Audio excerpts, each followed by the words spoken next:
제 이름은 정심이에요. 70을 넘긴 지금도 제 발로 오르내릴 수 있는 집이 있다는 게 늘 감사했죠. 강남 변두리의 오래된 아파트, 겉보기엔 낡았지만 제겐 남편과의 세월이 층층이 쌓여있는 가장 비싼 보금자리였습니다. 얼마 전 오랜만에 해외여행을 다녀왔어요. 길지 않은 일정이었지만 비행을 2번 갈아타고 돌아오니 몸이 바닥까지 가라앉는 기분이더군요.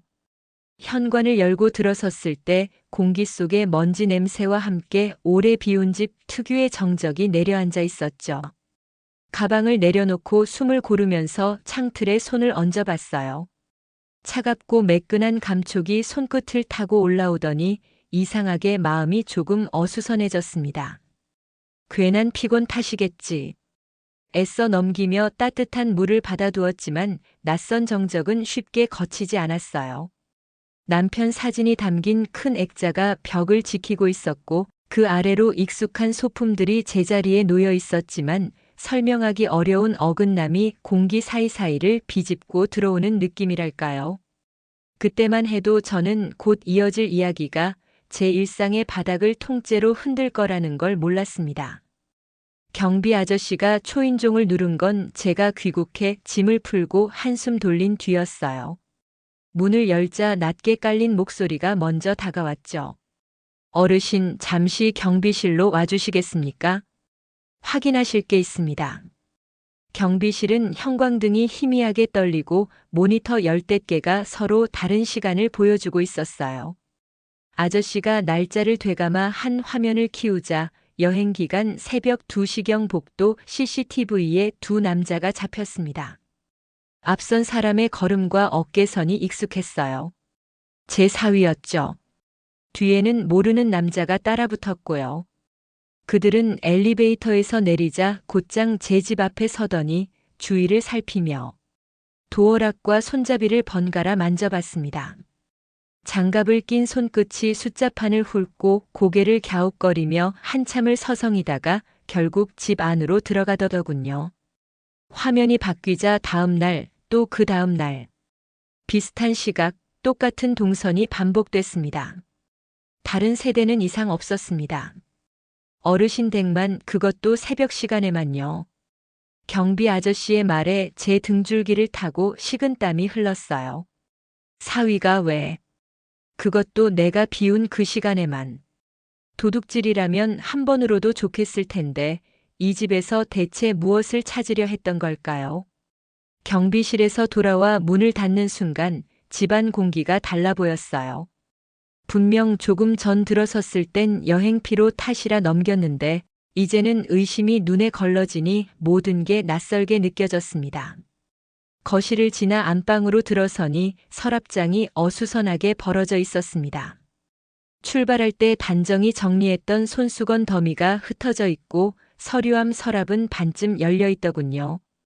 처음엔 제가 급히 챙기느라 그랬나 싶었지만 손때 묻은 서류철이 엉뚱한 위치에 놓여 있는 걸 보는 순간 확신이 들었습니다. 누군가가 이 방에 들어와 뒤졌다는 거였죠. 이상한 건 귀금 속이나 현금은 그대로였다는 사실입니다. 보석함도 열려 있었지만 금목걸이와 반지는 제자리에 반짝이고 있었어요. 억지로 합리화하려 했습니다. 그저 들어왔다가 겁을 먹고 나갔겠지. 하지만 서랍 속 가계부와 도장함이 뒤집혀 있는 걸 보는 순간 가슴이 철렁 내려앉았습니다. 그들이 찾으려던 건 돈도 장신구도 아니었던 겁니다. 하지만 무엇을 노린 걸까? 창가로 시선이 옮겨졌습니다. 벽에 걸린 가족사진 액자가 그대로 자리를 지키고 있었습니다. 그 뒷면에 제가 평생 지켜온 무언가가 있다는 걸 아직 그들은 몰랐던 겁니다. 며칠 뒤 이웃이자 오랜 친구인 순의 언니에게서 연락이 왔습니다. 정심아, 여행 잘 다녀왔어? 재밌는 얘기 좀 들려줘야지. 저는 뜨거운 차 한 잔을 앞에 두고 언니와 카페 구석에 마주 앉았습니다. 언니는 사람들의 눈치를 살피더니 낮은 목소리로 말을 이어갔습니다. 며칠 전 내가 여기 앉아 있는데 내 사위가 낯선 남자랑 들어오더라고. 결혼식장에서 본 얼굴이라 내가 틀릴 일이 없어. 순간 심장이 철렁 내려앉았습니다. 언니는 잠시 말을 고르더니 조심스럽게 이어갔습니다. 그 둘이 무슨 얘기를 했는지 알아? 위임장만 있으면 된다. 인감 도장만 손에 넣으면 아파트는 끝난다. 이런 소리를 하더라. 차에서 피어오르던 김이 허공에 흩어지듯 제 마음도 갈피를 잃고 흔들렸습니다. 그들이 새벽마다 집을 뒤진 이유, 이제야 분명해졌습니다. 인감도장. 제 입술에서 저도 모르게 그 단어가 흘러나왔습니다. 그토록 집요하게 찾아 헤맨 것이 바로 그것이었다니 등골이 오싹해졌습니다. 순애 언니가 제 손을 꼭 잡았습니다. 정심아, 너 조심해야 해. 그냥 넘길 일이 아니야. 그래, 이제 확실해졌구나. 바로 인감도장이었어. 집으로 돌아오자마자 거실 불을 켰습니다. 순애 언니가 해준 말이 머릿속에서 메아리처럼 울렸습니다. 위임장만 있으면 된다. 인감도장만 손에 넣으면 된다. 저는 무거운 발걸음으로 벽 쪽으로 다가갔습니다. 남편과 함께 찍은 오래된 가족 사진이 걸려있는 큰 액자. 평소엔 그저 추억의 상징이었지만 제게는 누구도 모르는 비밀의 문이기도 했습니다. 액자를 살짝 들어 올리자 뒤쪽 나무판이 손끝에 닿았습니다. 판을 조심스럽게 열자 얇은 틈새 안에 작은 주머니가 숨어 있었습니다. 그 안에는 붉은 비단 보자기에 곱게 쌓인 인감도장이 고스란히 자리 잡고 있었죠. 순간 심장이 쿵 하고 내려앉았습니다. 내 사위가 이걸 노린 거였구나. 대체 어디다 쓰려고 그랬을까? 그토록 새벽마다 집을 뒤지고도 허탕친 이유가 분명해졌습니다. 왜냐하면 이곳을 아는 건 오직 저 혼자뿐이었으니까요. 손바닥에 도장을 올려놓고 한참 바라보았습니다. 남편과 함께 마련한 집, 내 삶의 마지막 보루. 그리고 이 작은 도장이 그 모든 걸 지켜주는 열쇠라는 사실에 가슴이 먹먹해졌습니다. 저는 다시 도장을 보자기에 싸서 원래 자리에 조심스럽게 넣었습니다. 그리고 액자를 제자리에 걸어두며 차가운 각오가 마음속에서 단단히 뿌리내렸습니다. 며칠을 고민하다 결국 경찰서를 찾았습니다. 낯설고 차가운 사무실 공기 속에서 저는 준비해온 녹화 영상을 꺼내 놓았어요. 이게 여행가 있는 동안 찍힌 겁니다. 형사는 화면을 뚫어지게 보더니 고개를 끄덕였습니다. 확실히 특정 세대를 노린 겁니다. 그냥 도둑질이라면 현금이나 귀금속을 챙겼을 텐데 반복적으로 들어왔다 나간 건 뭔가를 찾으려는 거죠. 그 말이 제 가슴에 쿵 하고 박혔습니다. 이미 짐작은 하고 있었지만 수사관 입에서 직접 듣자 현실로 다가왔어요. 그 사람들이 또 올 겁니다. 이번엔 확실하게 잡을 수 있도록 대비하셔야 합니다. 형사는 단호하게 말했어요. 저는 떨리는 손을 모으며 조심스럽게 고개를 끄덕였습니다. 그럼 제가 미끼를 던지면 어떨까요? 제가 집을 비운다고 하면 다시 오지 않겠습니까? 제 목소리는 생각보다 침착했어요. 형사의 눈빛이 순간 반짝였고 곧 진지하게 받아들였습니다. 좋습니다.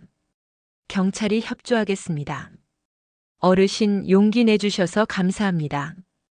그제야 저는 조금 안도의 숨을 내쉴 수 있었습니다. 하지만 마음 깊은 곳에서는 여전히 차갑고 묵직한 불안이 꿈틀거리고 있었습니다. 며칠 뒤 저는 장바구니를 들고 동네 시장으로 나갔습니다. 익숙한 채소 가게 아주머니가 반갑게 맞아주었어요. 어머님, 여행 다녀오시느라 고생 많으셨죠? 저는 빙그레 웃으며 대답했습니다. 그러게 말이에요.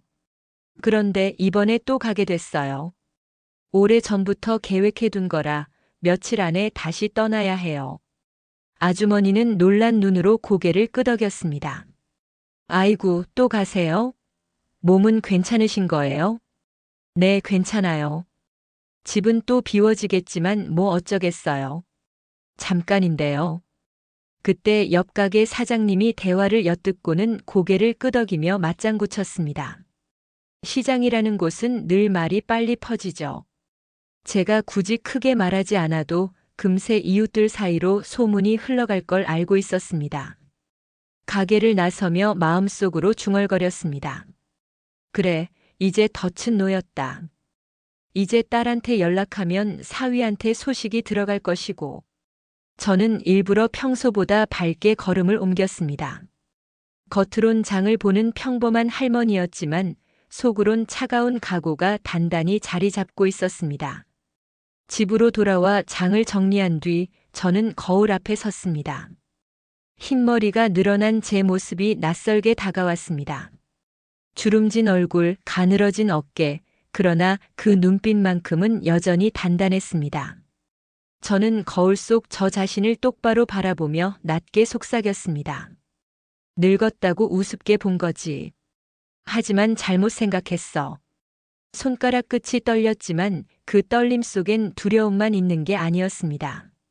수십 년 동안 가족을 지켜온 힘, 남편 없이도 버텨낸 세월, 그리고 이 집을 끝까지 지켜내야 한다는 의지가 고스란히 깃들어 있었죠. 사위 사랑은 장모라던데. 참으로 돈 앞에는 모든 인륜이 무너지는구나. 거울 속 제 입술이 단호하게 굳어졌습니다. 그 순간 노인이 아니라 한 사람의 싸움꾼으로 서 있는 제 모습이 보였습니다. 거짓으로 여행 간다는 첫날 밤 아파트 단지는 유난히 고요했습니다. 새벽 2시를 알리는 시계 초침 소리가 집안에 울릴 만큼 정적이 가득했어요. 불 꺼진 제 집 앞에 두 남자가 다시 나타났습니다. 앞선 사내는 제 사위였고 뒤따른 사람은 카페에서 언니가 언급했던 낯선 브로커였죠. 그들은 익숙하다는 듯 움직였습니다. 도어락 위를 몇 번 더듬더니 준비해온 얇은 도구로 문을 따내고 안으로 들어섰습니다. 우리는 작은 방에서 모든 것을 CCTV로 보고 있었어요. 거실 불이 꺼진 채 집은 마치 비워진 것처럼 보였습니다. 그들은 곧장 안방으로 향해 서랍장을 뒤지기 시작했습니다. 종이 뭉치, 서류철, 가계부까지 꺼내며 손끝이 점점 거칠어졌습니다. 인감 도장만 있으면 돼.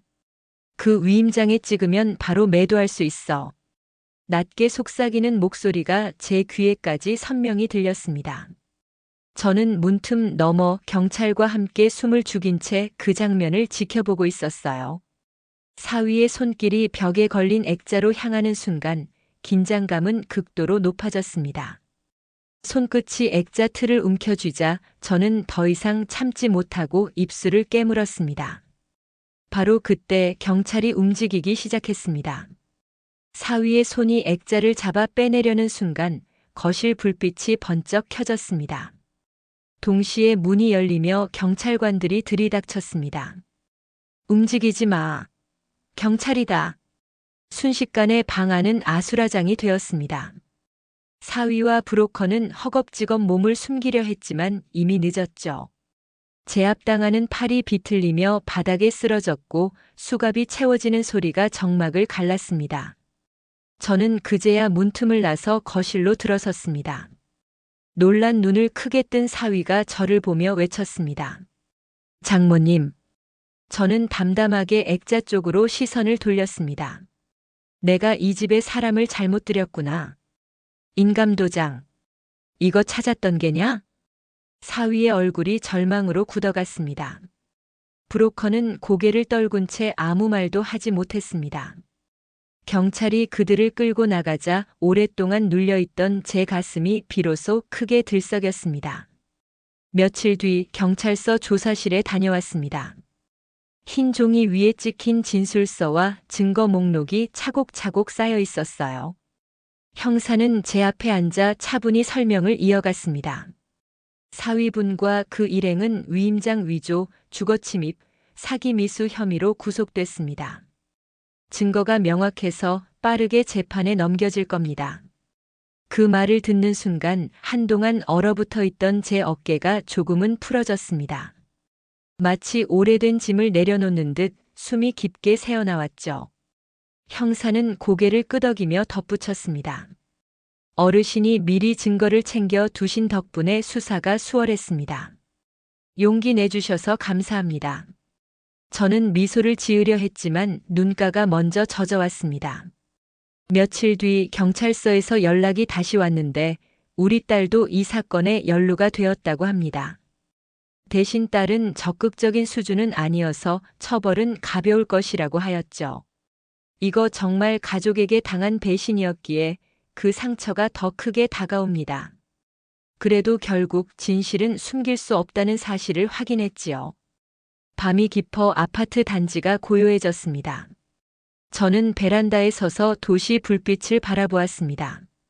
멀리서 들려오는 자동차 소음이 희미하게 깔려 있었지만 제 마음은 오랜만에 잔잔했습니다.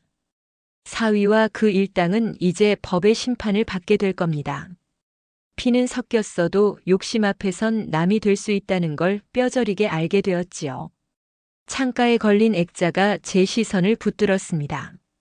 남편과 함께 찍은 사진 속 웃음은 여전히 따뜻했어요. 그 뒤에 숨겨둔 도장은 비록 작은 물건이지만 제 삶의 무게를 지켜온 마지막 보루였습니다. 나는 지켜냈어. 끝까지 내 힘으로. 속으로 조용히 중얼거렸습니다.